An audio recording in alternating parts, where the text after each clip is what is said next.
Bonjour à tous, ici Patrice Roy du site de formation lecompagnon.info avec une autre formation cette fois-ci sur deux options qu'on retrouve dans PowerPoint pour prendre le contenu et le convertir en vidéo que vous pouvez utiliser ailleurs. La première option consiste à prendre votre présentation PowerPoint et de la convertir en vidéo. La seconde option consiste à faire une capture vidéo de votre écran avec votre voix et de le convertir en vidéo par la suite. Alors, regardons les deux options. La première consiste à prendre une présentation vidéo que vous avez déjà préparée et de l'enregistrer en format vidéo. Regardons les options qu'on a ici sous l'onglet Diaporama et vous avez une option qui s'appelle Enregistrer le diaporama ou votre présentation PowerPoint. On va cliquer sur cette option-là à partir du début et regardons les options qu'on a. Alors, à la gauche, vous avez l'option pour enregistrer. Une fois que la présentation est enregistrée, vous pouvez arrêter ou revoir la présentation ou arrêter l'enregistrement et ensuite relire. Vous avez les options aussi pour effacer soit une diapositive en particulier et la refaire ou effacer toutes les diapositives et recommencer au complet.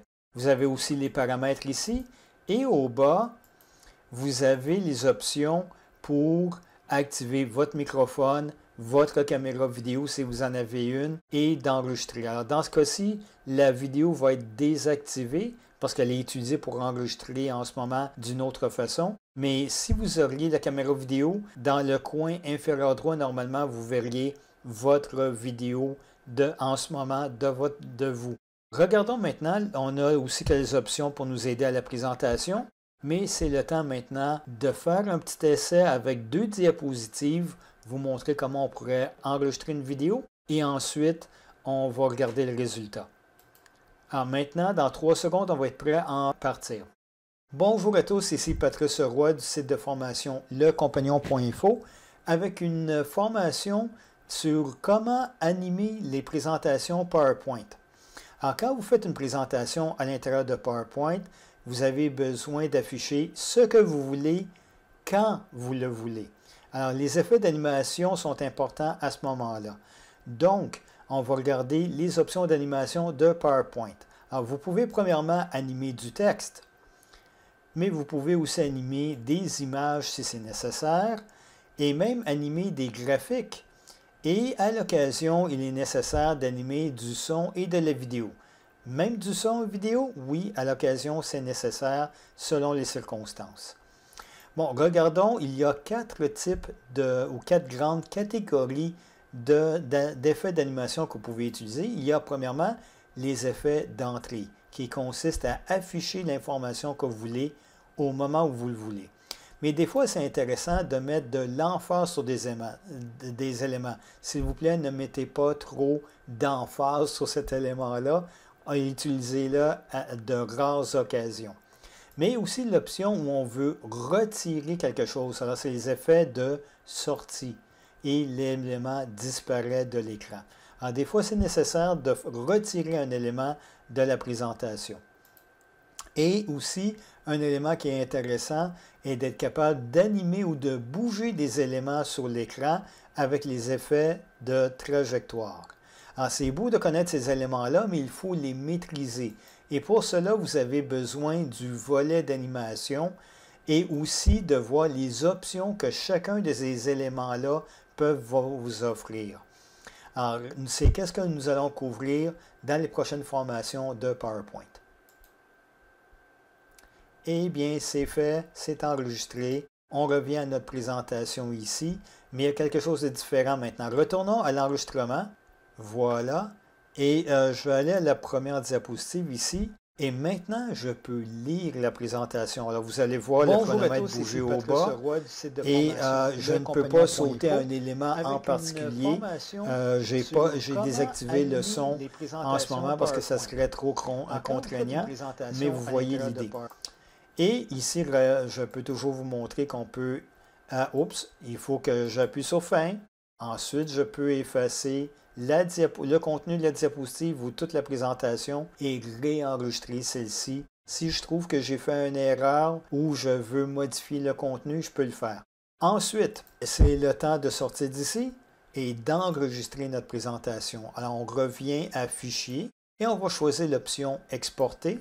Et là, vous avez l'option Créer une vidéo. Et vous avez le choix du format que vous désirez choisir. Utiliser le minutage. Et on va appuyer sur Créer la présentation. Je vais le sauvegarder sur le bureau, puis on va l'appeler Vidéo 1. Et on va le conserver en format MP4 qui est très utilisé. Et on appuie sur le bouton Enregistrer. Bon, si vous regardez au bas de l'écran en ce moment, vous allez voir que la conversion de votre présentation PowerPoint aux vidéos format MP4 est en train de se faire. Et le temps que ça va prendre dépend de la performance de votre ordinateur. Il faudra donc patienter. Bon, maintenant la vidéo a été convertie et maintenant, juste pour vous montrer quelques secondes la vidéo. Bonjour à tous, ici Alors, Patrice voici, Roy, elle apparaît à l'écran. lecompagnon.info. Et je vais juste sauter rapidement aux éléments qui m'intéressent. Et de la vidéo consiste à afficher des éléments, quelque chose. Alors, c'est les effets. Voilà, alors rapidement, vous voyez que la présentation fonctionne. Oui, j'ai coupé le son pour pouvoir parler, mais vous voyez que tout fonctionne. Alors, on sort d'ici. Maintenant qu'on a terminé avec la première option, regardons comment on peut faire une capture vidéo de votre écran. Alors, sous Office 365, vous allez retrouver un nouvel onglet qui s'appelle Enregistrement. Et vous allez voir la première option, Enregistrer le diaporama, c'est exactement ce qu'on vient de faire. Vous pouvez aussi utiliser Capture d'écran pour prendre une photo de votre écran. Mais nous, c'est vraiment une vidéo qu'on veut faire. On veut utiliser Enregistrer l'écran. Regardons les options qu'on a ici. Ça va basculer hors de PowerPoint et aller à l'application précédente que vous avez utilisée. Alors, j'ai PowerPoint ici qui est utilisé et j'ai des options pour sélectionner l'écran premièrement. Alors, on va s'assurer de choisir la zone qu'on veut utiliser. C'est le premier élément. À s'assurer que notre audio est activé et vous décidez si oui ou non vous voulez que le pointeur apparaît à l'écran. On est prêt. On appuie sur le bouton Enregistrer et on silence. Alors, Windows majuscule Q. Bonjour à tous, ici Patrice Roy avec un tout petit exemple que je veux faire à l'intérieur d'Excel qui consiste à créer une liste préparée. Alors ici, on a quelques éléments que je veux avoir dans une liste. Et tout ce que j'ai à faire, c'est aller sous l'onglet des données, choisir l'option valider les données et on a plusieurs choix. Ce qu'on veut dire quand on fait validation des données, c'est qu'on veut s'assurer que le contenu d'une cellule répond à certains critères. Et donc, on peut choisir des nombres entiers, des décimales, selon une date ou une heure. Mais dans ce cas-ci, on va le prendre selon une liste qu'on a déjà préparée. Alors, on choisit l'option liste. Je pourrais aller dans la case source et écrire chacune de mes valeurs et en les séparant avec un point-virgule. Mais dans ce cas-ci, je vais prendre le contenu de quelques cellules. Je vais prendre de F5 jusqu'à F7, F4 jusqu'à F6, pardon. Et ensuite, j'appuie sur le bouton OK. Maintenant, regardez dans la cellule, vous avez juste à la droite, il y a un bouton que vous pouvez appuyer dessus pour activer la liste et passer d'une valeur à une autre. Alors ça, c'est très intéressant et c'est très pratique parce qu'on veut limiter les options, on veut s'assurer de rentrer les bonnes valeurs. Et aussi, ça rend l'utilisation de votre modèle beaucoup plus facile. Une autre chose qui est intéressante, c'est maintenant que j'ai ma liste, je peux copier, la coller sur d'autres cellules et ensuite, je peux venir changer les valeurs. Au lieu de devoir à recommencer une liste, surtout si c'est les mêmes valeurs, bien à ce moment-là, je peux rapidement passer de un à l'autre. Alors, c'est terminé. Il faudra que je fasse Windows majuscule Q. Ou vous pouvez aussi, si vous montez en haut de l'écran, vous pouvez demander d'arrêter. Alors, un ou l'autre va fonctionner. Alors, j'arrête ici. Mon enregistrement est terminé. Voici ma vidéo. Et maintenant, c'est le temps d'apporter quelques petits ajustements. Regardons le début si ça a fonctionné. Voilà, je vais juste activer le son. Bonjour à tous, ici Patrice Roy. Oui, le son n'est pas très très fort, mais c'est là. Regardons la fin. Ça m'a pris du temps et je ne suis pas intéressé à ce que le monde voit qu'on a les options ici. Alors, je vais juste essayer de retrouver où je devrais terminer. C'est ici, c'est à 1 minute, 52 secondes et quelques fragments. 1 minute 53, ça va aller. Bon, maintenant, regardons les options de lecture. Et les options de lecture me permettent de déterminer où je dois couper la vidéo. Alors, je vais faire couper. Ma vidéo apparaît et je vais dire que je veux couper les premières 2 secondes. J'en ai pas besoin. Et ici, que je sais que je dois m'arrêter à 1,53,9. OK, 1,53. Voilà, ça va être assez proche. Et j'appuie sur OK. Je sais que je n'ai pas besoin du tout début, je n'ai pas besoin de la toute fin. On les retire tout simplement.